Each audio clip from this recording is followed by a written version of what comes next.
All our stories are created for entertainment purposes only. Life is a roller coaster, filled with unexpected moments that can either build us up or tear us apart, just like it did in my case. Let me give you a bit of background. I married my best friend's sister 10 years ago, and our love story goes way back to our childhood. You could say we were childhood sweethearts. Our dating days were a mix of sweetness and bitterness because our relationship nearly strained my friendship with Jacob, her brother. Her name is Candace, and she's not just my girlfriend. She's been my crush since childhood, the one and only woman I've ever set my eyes on. I even considered her my soulmate until she chose to break that unspoken soul contract between us, and that decision shattered my life and had consequences for our daughter as well. Our married life had been going smoothly, and our love never waned. She always took care of me, and I reciprocated. We have a wonderful 6-year-old daughter together, and Candace is an excellent mother. She's kind-hearted and empathetic, which made it hard for me to suspect her of anything untoward. I'm a lawyer, and my work often demands long hours in my office poring over case files. Despite my busy schedule, I've always made an effort to be there for her, making every moment special, just like the day I proposed to her 10 years ago, and she said a resounding yes. Candace works as an assistant manager in my brother's company. She's dedicated to her job, but that never stopped her from being a loving wife and mother. However, things took a turn when she got promoted to assistant manager at a different branch. Arguments became frequent, and she started coming home later than usual. I initially attributed it to the adjustment period, but my doubts and fears grew with each passing day. Candace came home completely intoxicated. Her friend had to drop her off because she couldn't even walk straight. Our daughter was already tucked into bed, so I helped Candace to our room. While changing her clothes, something caught my eye. A couple of big hickeys on her back and one on her shoulder. A wave of unease washed over me, and I couldn't help but feel anxious and have all sorts of thoughts racing through my mind. However, I tried my best to keep my composure, calm my racing thoughts, and not jump to conclusions. I decided to head to the living room and prepare for tomorrow's case. But no matter how hard I tried to focus, those hickeys kept bothering me, and I couldn't stop wondering how she got them. After mulling it over, I made up my mind to talk to her the next day before she left for work. Her distant and irritable behavior had already been bothering me, and these marks on her body just added to my concerns. It was disheartening to think that after a decade of sweetness, our marriage might be going sour. The following day, as I was about to confront her, I noticed her phone was buzzing incessantly. It made me wonder who could be texting her so early in the morning. In all our years together, Candace never put a lock on her phone, but this time it was locked tight. Doubts began to plague my mind, and I found myself reflecting on our life together, our daughter, and everything we had shared. I put the phone back on her desk and proceeded to get ready for my case. While in the kitchen preparing breakfast for Candace and our daughter, I sensed someone hugging me from behind. When I turned around, there she was, smiling and hugging me tightly. I embraced her back, though another detail nagged at my mind. Candace typically wore a delightful mix of rose and vanilla perfume, but today she smelled like men's cologne, and her hair had the faint scent of smoke, as if she had been around cigarettes. Despite her cheerful demeanor at the dining table, I couldn't help but feel uneasy. So I asked her what had put her in such a good mood. She told me she was happy because I made her breakfast, but I couldn't resist asking her about her whereabouts the previous night. Her smile faded, and she began apologizing, explaining that she had forgotten to inform me about a welcome party at her new office. She had intended not to drink but ended up having too much. Her demeanor shifted, and she seemed uneasy. Curiosity got the better of me, so I inquired about the mysterious hickeys on her back, and when she started locking her phone. Her reaction was sudden and extreme. She stood up, clutching her hair in a frantic manner. Concerned, I rushed over to calm her down as she screamed and cried loudly. Her behavior frightened me. She accused me of being insensitive, claiming I didn't care enough to ask about the marks and jumped to conclusions about them being hickeys. She insisted they were cigarette burns she got at the club. It made sense, and I figured anyone in my shoes might have reacted similarly. Before I could voice my understanding, she explained that her phone password was set to my birth date due to work-related files, necessitating a lock. After the heated argument, I headed to work, my mind racing with various possibilities. I wanted to confide in my brother James, but our marriage's privacy was a sensitive topic, and I didn't want to upset Candace further. So I decided to let it go. Candace's behavior had me on edge, and I couldn't shake off the suspicion. When I returned home, our daughter Lily was happily playing with her toys. However, in the bedroom, I overheard Candace giggling and engaging in a conversation that sounded flirtatious rather than fun. I approached the room and heard her ask, "How red is it?" I couldn't help but wonder what she was discussing. As soon as I entered the room, she abruptly ended the call and forced a fake laugh, clearly caught off guard. I inquired about the person she had been talking to, pretending to search for something. She casually dismissed it as just a conversation with a friend and left the room, leaving me with lingering doubts. Nope, it definitely wasn't just a friendly conversation. Something fishy was going on, and she was trying to manipulate me into thinking otherwise. That evening, she wore a backless top, and her hickey was right there, impossible to miss. It was dark and red, clearly not a burn. I love her, but I can't play the fool and let her deceive me like this. I can't help but continue to have suspicions. Update. It's been 3 weeks since my last update, and I'll be honest, it's been tough for me ever since I saw those hickeys. My gut feeling was spot on, and I wasn't just overthinking things. Candace didn't stop her suspicious behavior, so one day, I decided to stay up and check her phone after she went to sleep. Earlier that evening, I was in the living room working, and she was glued to her phone for a solid 2 hours, looking anxious while texting someone. I didn't bother asking her because I knew she'd only lie to my face. About an hour later, she was sound asleep in our bedroom. Let me emphasize that we hadn't been intimate for a whole month now. Even on the days I tried to initiate, she claimed exhaustion, but I didn't want to argue about it. As I was about to reach for her phone, it started buzzing with an unknown number calling her. I grabbed the phone and took it outside the room, answering the call myself. What I heard almost made me sick to my stomach. On the other end of the line was a woman screaming something that shook me to the core. She was yelling about how she'd finally found Candace's number and threatened to expose her affair with her husband from the office. My heart sank, but I composed myself and explained that I was her husband, trying to defuse the situation.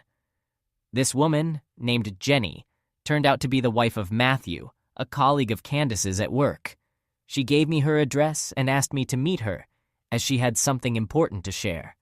I have to say, there's nothing worse than being betrayed by someone you vowed to spend your life with. All this time, I had hoped and prayed that my suspicions were wrong. I loved her, and the thought that on nights she rejected me, she might have been with her coworker, was devastating. The following day, I went to meet Jenny, and seeing her pregnant and younger than both Candace and me made me feel sympathetic. She was in her 8th month of pregnancy, and her eyes were brimming with tears. Strangely, I couldn't cry. Instead, anger was the only emotion I could feel. It was heart-wrenching to think that my wife was involved in such a cruel act against a pregnant woman. Jenny showed me some disturbing content on her tablet, explicit images, and even a video of Candace and Matthew having closeness. She had obtained these from Matthew's phone the previous evening when they had a confrontation. It explained why Jenny had been texting anxiously the night before. I couldn't help but taste bile in my mouth, and tears streamed down my face. I asked Jenny to send me all the evidence and assured her that Candace would face the consequences for wrecking her marriage. Jenny mentioned she intended to file for divorce, but I suggested she wait a few days to fully savor the chaos Candace had caused. After leaving Jenny's place, I drove over to my brother's house. He's got 2 kids and has always been a wise advisor in my life. I ended up drinking quite a bit while sitting with him until I passed out. I woke up after 2 hours with a pounding headache, and my brother was sitting on the sofa, massaging my feet. Once I had a warm cup of espresso, he started asking me questions, and my head was still spinning. I handed him my phone and asked him to open the gallery to see what was inside. His expression turned to one of disgust, and he immediately placed the phone on the table. I shared the whole situation with him, and he provided me with additional information. It turns out Candace had been cheating even before her recent promotion. In her previous team, Matthew was her team leader, and it seemed like there might have been some connection between her actions and her desire for a promotion. I should also mention that one aspect of Candace's personality I forgot to mention earlier is her greed. She was never after money, as she earned her own, but she had an insatiable hunger for fame and higher positions. Given this, I wasn't entirely surprised if that was a motivating factor in her actions. James, my brother, owned the company, but he mostly worked from home because his wife Rose was half paralyzed. That's a whole different story, though. Anyway, he's a fantastic brother and husband. I asked him why he hadn't told me any of this earlier. He explained that he had been conducting his own investigation into the matter and didn't want to act solely based on rumors. He lacked concrete evidence to support his case, so he decided to keep quiet. I drove back home, rehearsing how to act normal as if nothing had happened. When I entered, Lily rushed towards me, and I scooped her up, pretending to be all smiles. Candace walked over, kissed me on the lips, and cheerfully announced that she had made my favorite lasagna. I felt nauseated just thinking about it. Dinner was a challenge with her, and I was eager to put an end to this charade as soon as possible. To put it plainly, she's evil, a narcissist, and a master at gaslighting. As I was about to head into my office, Candace hugged me from behind. I turned to look at her, and she was wearing a red satin slip dress. She used to look beautiful, but today, she appeared repulsive to me, and it was difficult to even glance at her. She asked if I had answered that call from last night. I immediately denied it. She pressed me again, assuring me that I could tell the truth without consequence, but I wasn't about to fall for her manipulative games. I disagreed once more and kissed her lips. I was following her trail of lies and gaslighting, leading her on. She pushed me onto the bed and whispered in my ear that Lily was already asleep. I asked her if she was feeling tired as usual. She looked at me in disbelief and declined. I put up a feeble resistance, but I eventually gave in. I did it partly to humiliate her later. It's going to hit her hard when she realizes that I already knew about her deceptions and how repulsive her actions were. It turned out to be the most passionate encounter we'd ever had, and I felt no guilt about how it would affect her. After all, she had been using my emotions against me, so this time, I used her. Once she fell asleep, I carefully removed my arm from under her head, left the room, and made my way to my office. There were 3 missed calls from James. I called him back, and he asked me to meet him tomorrow. Apparently, there was something he couldn't discuss over the phone. I stood in Lily's room, gazing at her innocent face. I felt a mix of anger and sorrow towards Candace for robbing our daughter of her childhood and our happiness. Sleep eluded me as I pondered what awaited me next. I'll provide another update once I've sorted things out. Update. I apologize for the delay in updating you all. I've been quite occupied with ensuring that my wife faces the consequences of her actions and finalizing the divorce proceedings. Instead of providing regular updates, I thought it best to wait until everything was sorted out. So in the morning, I drove over to James, and he was at the company's office. He showed me something on his computer that left me stunned. On the screen were pictures of Candace with various men, including one from our school named Richard, who also happened to be her team leader. Like I mentioned before, James had been conducting his own investigation, and he uncovered the fact that Candace wasn't just involved with Matthew, but with several others as well. Employees had even confessed to James that Candace was rather promiscuous, often going to clubs with them. Candace had slept with Richard because he had promised to promote her to the position of assistant manager, which he did. She had also engaged in similar behavior with Matthew. James had recorded these conversations as evidence for the company's internal investigation. You see, the company had strict no-dating policies, and this revelation was going to result in many employees losing their jobs, including Candace. Candace had always possessed an attractive allure and knew how to use it to her advantage. James sent an email to the branch where Matthew and Candace were employed, essentially exposing their inappropriate activities. In the midst of this, I was feeling quite helpless and uncertain about what to do next. As soon as the branch received the email, Candace began calling me frantically. I reluctantly answered, and she implored me to return home immediately. I informed James about this and made my way home. Upon entering, I found Candace in tears. She rushed to hug me, but I refrained from reciprocating. She looked at me with tear-filled eyes and mentioned losing her job without providing a clear reason. I probed further, and she began weaving a web of lies. I firmly pushed her away and confronted her, threatening to expose the video of her involvement with her colleagues on our TV screen, a video I had learned about from Jenny. She stared at me in disbelief and, once again, resorted to gaslighting, suggesting that my constant preoccupation with work had driven her to these actions. Just as Lily entered the room, Candace attempted to reach for her, but I halted her charade of feigned concern for our daughter. I informed her that I had already initiated divorce proceedings and that her termination from her job was a direct consequence.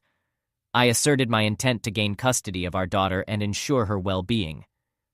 Being a lawyer, I was confident in my ability to navigate this legal process effectively. Candace's emotions overflowed as she began sobbing, crying, and pleading with me, asking if there was anything she could do to make things right. Anger surged through me, and I questioned how she could even contemplate fixing anything when she showed no remorse for her actions. I reached out to James, requesting that he take Lily to his place so she wouldn't have to witness this painful ordeal. I couldn't help but feel sorry for my little girl. When she was born, I had been filled with hope for her future, and she had been blessed with 2 loving parents. Growing up with a single parent myself, I had always been determined to shield my daughter from experiencing the same hardships in her life. I inquired of Candace whether she wanted to inform her brother, Jacob, who was also my best friend, about our situation, and she reacted with sheer terror. I handed her the divorce papers and urged her to sign them, putting an end to this painful chapter. Just as she was about to sign, a surprising turn of events unfolded. My mother, her parents, and her brother arrived, and it was Jacob who proposed a plan to hold Candace accountable for her actions. The house had been named after my daughter, so Candace had no claim to it except for her personal finances and savings. Her parents, who had once held affection for me, now looked upon her with disappointment and disgust. Jacob shared that his initial opposition to our marriage had been fueled by his foresight that Candace could potentially bring ruin to our family, a prediction that sadly came true. In the midst of it all, Candace's brother, who knew her all too well, and my mother, who had treated her like a daughter, tried to console her and wiped away her tears. As I reviewed the divorce papers, I assured Candace that she could visit and even stay with Lily in our home, and I had no intention of taking our daughter away from her. Prior to this, I had already shown pictures to Jacob, although not the explicit ones, and to be honest, I had lost any respect I once had for Candace. While I might have forgiven her if her actions had been a one-time mistake, her prideful and continued misconduct had ultimately led to the downfall of our relationship. There were moments when I had been preoccupied and failed to take her out or spend quality time with her, but I had tried my best and learned from my mistakes. Regrettably, it seemed that my efforts had come too late. I had been blinded to her narcissistic tendencies, but I couldn't forget those 2 damning hickeys.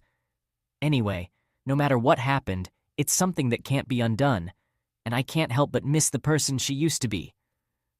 My mother offered me a place to stay for a while, but I declined. I told her that I'd be staying here, and from now on, Candace would live with me. Candace's parents were furious and didn't hold back their harsh words. They were highly respected professionals in their fields, and she had tarnished their reputation. On the other hand, Jenny, who had also gone through a divorce, moved to a different city to live with her parents. Life after the divorce was challenging to navigate, but the satisfaction of having made her lose her job remained a constant source of comfort for me. Seeing the aftermath of what transpired was tough for Lily, but she enjoyed spending time with her grandmother, engaging in activities like playing and coloring. At times she felt sad because, of course, the little one missed her mother. As for Candace, she embraced her newfound freedom to meet different men regularly. She visited Lily daily, but we hardly crossed paths because whenever she came over, I was already in my office. I occasionally caught glimpses of Matthew dropping her off for a week, and after that, it was someone else. These were not just platonic encounters. She exchanged proper kisses with them after getting out of the car. Had she always been like this? I was too blind to see it, and honestly, guys, I feel like I dodged a bullet. After 14 years together, I'm still in shock, and if it weren't for the breakdown in communication, I might never have uncovered the truth. It's been a month now, and I've been engrossed in my legal cases and all. We did encounter each other occasionally and exchanged greetings, but I can't shake this feeling of emptiness and sadness. I've even had to turn to medication for depression and anxiety. Candace, on the other hand, seems to be doing better than ever. She shows no remorse and continues with her actions. However, she does face occasional humiliation from mutual friends, which secretly satisfies me. In the end, though, I view her as a valuable lesson in my life, one that allowed others to see the real Candace behind her mask. Her parents have turned against her, and she struggles to find employment, facing nothing but humiliation from those who used to be our friends. Yet, she remains stubbornly proud and continues her ways. Above all else, my only wish is for the best for my daughter, a happy childhood and a bright future filled with love. All right, that was a fun story. Now let's move on to another exciting one. Stay tuned and let's dive in. My wife and I, both in our 30s, met during our college years, experiencing love at first sight. It wasn't until our senior year when we ended up in the same thesis group, despite attending a large school with different majors, that kept us from crossing paths earlier.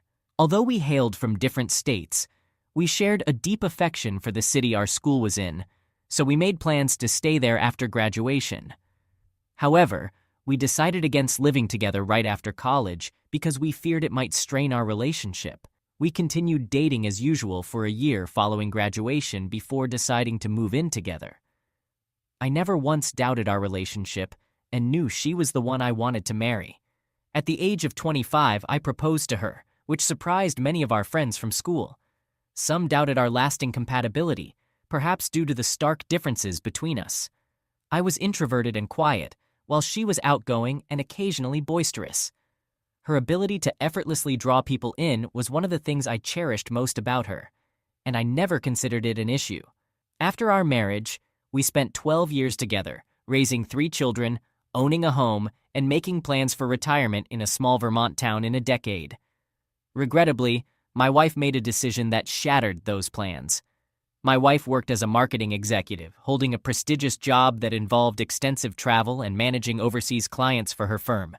I always believed that our marriage had a strong foundation, so her business trips abroad never raised any concerns for me. I knew she enjoyed sightseeing and had friends in various countries, but I never suspected infidelity during her travels. My suspicions didn't arise until I discovered a pregnancy test in our bathroom while she was away. After our 3rd child, we both agreed that we didn't want more kids. We explored our options and decided that the most cost-effective and least invasive method to prevent pregnancy was for me to undergo a vasectomy. So I went through with it. Following the vasectomy, my wife ceased taking birth control and everything seemed fine. However, when I stumbled upon a pregnancy test in the trash while cleaning my bathroom, it raised some concerns. Looking back, she had been exhibiting signs of morning sickness. But the fact that she needed to take that test implied she was at risk of getting pregnant, and I knew it couldn't have been by me. At the time I found the test, my wife was abroad, and she was on a 6-hour time difference from us. She had mentioned she was likely asleep when we last talked around 4 p.m. my time. Out of curiosity, I checked her location on my phone and noticed she wasn't at her hotel. Instead, it appeared she was at a restaurant in the heart of Stockholm. If she wanted to have dinner with a friend, she could have simply informed me, but instead, she lied about going to bed. I had a hunch that if she was deceiving me, she must have had something to hide. I entered her office and accessed her computer to check her emails. Fortunately, she had her login details inside her notebook. I thoroughly searched for any signs of an affair and I found undeniable evidence. It appeared that she was involved romantically with a client she had been on a work trip to visit. As I combed through the emails, I discovered exchanges of pictures and updates about their personal lives. The message thread I stumbled upon dated back 3 years, but it seemed there were even more messages before that.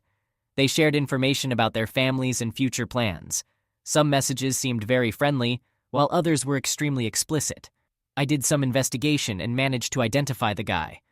I already knew he was a client, but what I didn't know was that my wife had met him while studying abroad in college, and they had stayed in touch ever since. She had known him even before she met me. Both of them continued with their respective lives, families, and jobs, but whenever the opportunity arose, they would meet for intimate encounters. I spent the entire night delving into the extensive history they had together, trying to piece everything together. It devastated me. I loved my wife more than anything, and she had kept such a significant secret from me all this time. I felt like I didn't even know the person I was married to, and I wanted out of the relationship. There was no way I could stay with someone who could lie the way my wife did. I immediately got in touch with a divorce attorney in the morning and sent them all the documents I had gathered, including screenshots from my wife's computer. In addition to what I had already uncovered, I stumbled upon some intriguing business secrets between my wife and her affair partner that I thought her boss should know about. Essentially, her trips abroad were completely unnecessary. She was creating fake trips at work and using company funds to pay for them. I found private conversations where she and the other man planned their rendezvous and came up with plausible excuses for work. It was just another layer of deceitfulness on my wife's part. I didn't confront my wife about it when I discovered everything. Instead, I decided to wait until she got home. However, when she texted me before her 13-hour plane ride back home, I had a sudden idea to expose everything to her while she was blissfully unaware. I reached out to her boss and forwarded all the evidence to him. He was shocked by the information and told me that he would discuss it with others to gather more information. Meanwhile, I packed a few bags for myself and the kids and headed to my mother's house. We wouldn't be at home when my wife returned. Later that day, I put my kids to bed and eagerly awaited the phone calls from my wife as she realized exactly what was happening. Around 1 o'clock in the morning, I received dozens of text messages and calls from her, insisting that we needed to talk. She asked where I was with the kids, and all I did was respond that I was divorcing her, and the kids were safe with me and their grandmother. She ended up coming over to the house, demanding to see the kids while they were asleep, causing a big scene. I showed her the kids so she knew they were okay. Then I told her she had to leave. I advised her to get a divorce attorney and be prepared for whatever her boss had in store for her. She told me that I had no right to go through her personal belongings the way I did, and she planned on filing a lawsuit against me. I wasn't sure how something like that would hold up, but I figured I would discuss it with my divorce attorney anyway. From what I understand, something similar happened with her partner abroad. I sent information to his employer about the misuse of company time and funds. I didn't know them personally, but I followed his wife on social media to see if there were any updates. She did end up leaving him. I proceeded with the divorce, and my wife put up quite a fight in the courtroom. There weren't any grounds for her to sue me in any way. On top of the divorce, her former employer filed charges against her for embezzlement of company funds. It seems like she'll be facing a hefty fine, but she likely won't have to serve jail time. However, the embezzlement lawsuit worked in my favor during the custody hearing. Now, I'm living a happy life without her. It was painful at first, and it took a lot of adjustment, but I now realize that she wasn't the person I thought she was. The woman I married would never have treated me the way she did. I'm relieved that I discovered her true nature and left her when I had the opportunity. My wife and I were married for 8 years, and we had 2 children together. I had a deep love for her and would have gone to great lengths to make her happy. However, she ended up tearing our family apart. We initially met through a dating app and began seeing each other shortly after matching. We had so much in common and we clicked right from the start, so it made sense to explore where our relationship could lead. Things took a serious turn when she became pregnant with our first child. The news seemed to accelerate our relationship, but neither of us was upset about it. We were excited and deeply in love. My wife gave birth to our beautiful daughter, and we couldn't have been happier. After the birth of our daughter, we decided to get married and eventually settled into a nice house. The order in which we did things may have been unconventional, but it appeared to work out for us, or so I believed. The first few years of our marriage were challenging. We had only been dating for about 6 months when she became pregnant, so we didn't really know each other that well. At the time, we weren't even living together. Our close proximity highlighted many personality differences between us. I was always outgoing, extroverted, and full of energy, wanting to seize every opportunity and experience life to the fullest. My wife, on the other hand, was reserved and enjoyed relaxation. At times, I felt like I had too much energy for her to handle. We occasionally had arguments, but we always resolved them amicably and moved forward. I believed that effective communication was a strong aspect of our relationship. In situations where we couldn't immediately resolve an argument and one of us was upset, my wife would go to her sister's house and spend the night. I knew she needed a chance to vent and express her feelings, and the next morning, she would return and we would have a conversation. All these feelings became more pronounced after the birth of our second child. Let me be clear, I adore my son more than anything, but dealing with a newborn was incredibly challenging. He would stay awake all night, crying, and it took hours to get him to fall asleep. The entire household was sleep-deprived and constantly on edge during the first month after bringing him home. Fortunately, we eventually figured out how to soothe him and restore some normalcy. I hate to say this because it might sound like a toxic stereotype, but my wife stayed at home to care for the kids and worked 70 hours a week. Often when our son was crying, I prioritized getting as much sleep as possible for work. I had assumed my wife would primarily take care of him. Many months had passed since this was an issue, and I didn't even realize it was something my wife was still holding on to. It was a grudge she had against me, unbeknownst to me, and she couldn't let it go. One night we had a trivial argument, and she brought up all the past issues. She used it against me, making me feel like a neglectful father and a bad partner for not tending to our crying son at night. I defended myself, explaining that I had to work, and the exhaustion was affecting my performance. I also pointed out that I frequently helped with our daughter, so I couldn't understand why she couldn't see my perspective. She was very upset and eventually stormed out, leaving me to take care of both kids for the night. I fulfilled my responsibilities and waited for her to return in the morning, thinking we would discuss it as we always did. The following day, she returned much later than usual, causing me to miss work due to her actions.